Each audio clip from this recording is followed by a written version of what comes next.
السلام علیکم مستر قریب الله. وعلیکم السلام وزیر الله رو راخی جوړی خیر ده الحمدلله. ته څنګه یې؟ دا کتابونه د چا دي؟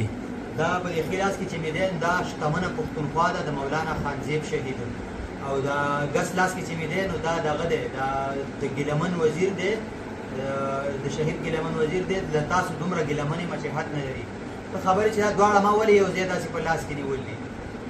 دا دواړه ما دلته د لوستلو دپاره په دې کمره کې ځان سره ایښي دا ما ختم کړي دي د شتمنه پښتونخوا 2-3 پاڼې پاتې وه او دا دواړه مې ځکه نیولي چې ته خبرې پروس کال په 11 جولای باندې دا شهید کړی شو په یو تاریخ باندې او سږ کال په 11 جولای باندې دا مولانا خانزیب صاحب شهید کړی شو د دواړو لکه تاریخ یو دی د شهادت او هارون بلاور چې و مشر هارون بلاور هغه په 2013 زیږدیز کال کې په همدغه تاریخ په 11 جولای باندې شهید کړی شوی نو دا سم یو لکه د پلان مرګ زته وي دا د وړوکي سړي کار نه وي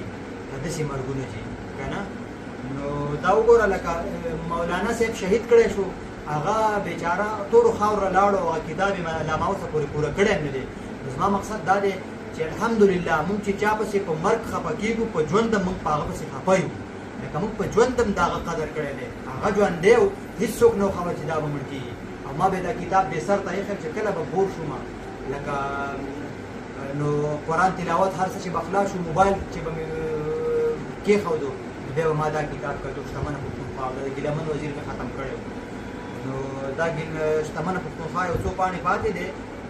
د دې د اسو برېښنا بند توربېلې 15 پراختیایي پروژې پورې مې رارسولې او دا به اوس ګورم مکمل کړو انشاءالله